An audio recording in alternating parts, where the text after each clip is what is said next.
Ассаламу алейкум достар, сіздермен бірге Марфуға Шапиян. Әдеттегідей менің каналымда жүздесіп отырмыз. Видеомызды бастамас бұрын каналыма жазылып, лайк басып, мына қоңыраушаны басып қойыңыздар. Сонда сіздерге видеомнан жаңа видео салсам бірден хабарлама келіп тұрады. Ал мен бүгін бір YouTube каналымда тамаша айдар бастамақшымын. Бұл бізге беймәлім Абай деп аталады. Жалпы мен Абай тақырыбына баяғыдан қызығып жүрдім. Бұрыннан оқығым келіп, Абай туралы шыққан көп томдықты алғым келіп, солай қызығып жүретінмін. Бірақ ыңғайы келмей жүрді. Сосын осы биыл 2020 жылы Абайдың 175 жылдығы ел болып тойланатын болған кезде мен ойладым, міне Абай туралы оқитын кез келді деп. Сол мақсатпен, сол себеппен Абай туралы оқуды бастап кеттім. Өйткені біз өздеріңіз жақсы білесіздер, Абайдың өлеңдерін оқыған кезде оның тереңіне бойлау, оны түсіну бізге әлі де қиын. Әлі де бір расшифровка дейді ғой, әлі де бізге бір түсіндіретін нәрсе керек секілді. Ал оның барлығына жету үшін әрине Абайды оқуымыз қажет.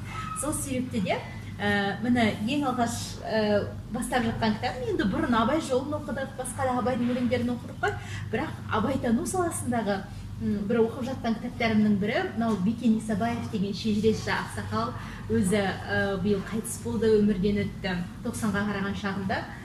Сол кісінің ұлылар мекені деп жазған кітабын оқып жатырмын.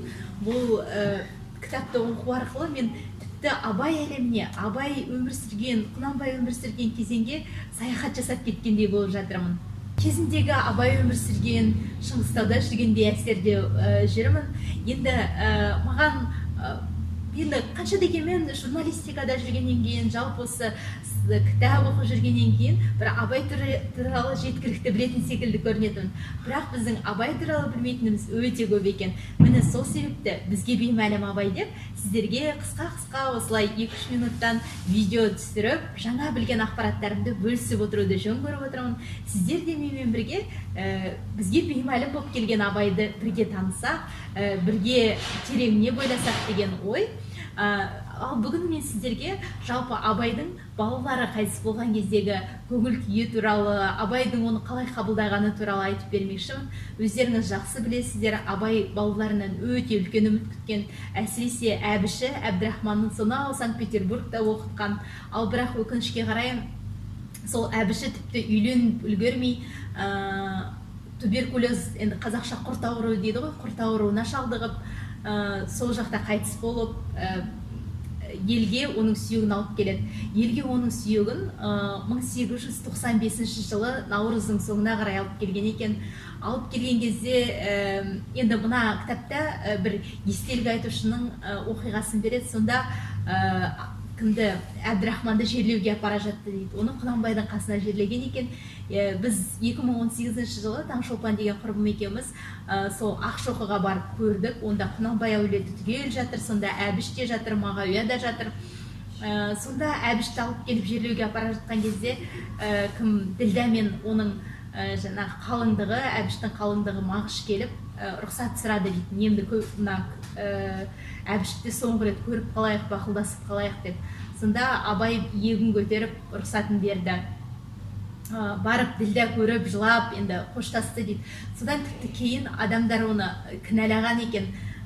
Бұл құрт ауруын жаймақшы болып жүр Абай, сол себепті рұқсат бергені несі деген секілді бір айыптаулар болды. Енді былай қарасаң, қазір де түрлі бір негізсіз айыптаулар болып жатады ғой, бұл адамның жарасын тырнайтын. Соншалық кейде бір адам неліктен сондай қатыгез екен деп те ойлап қаласың. Ал екінші Мағыш деген ұлы Абай қайтыс боларынан 40 күн бұрын қайтыс болған. Абай ол баласын өте қатты жақсы көрген. Тіпті Мағышы қайтыс болғаннан кейін қайғы ішіне түсіп кетті дейді ғой, тіпті қайғы ішіне түсіп кетіп, Абай есеңгіреп қалған, былайша айтқанда. Сонда маған мына бір деталь қатты әсер етті. Ойлаңыздаршы, кімді Мағыш жазғы уақытта жазғы салым қайтыс болса керек, тіпті Абайдың ауылы жайлауға көшпей кімді қайтыс болған баласын қабірге жерлеуге апара жатады, сонда пәуескенің ішінде жатыр дейді мағыштың сүйегі. Ал абай алдында жаяу кетіп бара жатты дейді. Сол кезде жаяу кетіп бара жатып, мағашымның сүйегі ауырмасын деп жердің жаңағы жолдың ұсақ тастарын теріп жүрді өз алдында жүріп дейді. Бұл тіпті мен оқыған кезде сондай көзіме жас алдым, өйткені адамның әкенің перзентіне деген соншалықты махаббатын, соншалықты бір қалай құрметін, жақсы көргенін көруге болатын шығар.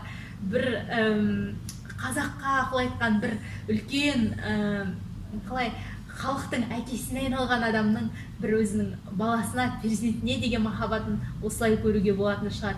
Мені сіздермен бөліскім келген оқиға осы. Алда Алла қаласа Абайдың қалай қайтыс болғаны туралы, Абайды ұрғандар туралы да ақпаратмен бөлісемін. Каналыма жазылыңыздар, осы видео ұнаса таратыңыздар, және пікірлеріңізді жазуды ұмытпаңыздар. Мына тұрған төмендегі инстаграмыма да жазылып қойыңыздар. Каналымда келесі кездескенше аман сау болыңыздар.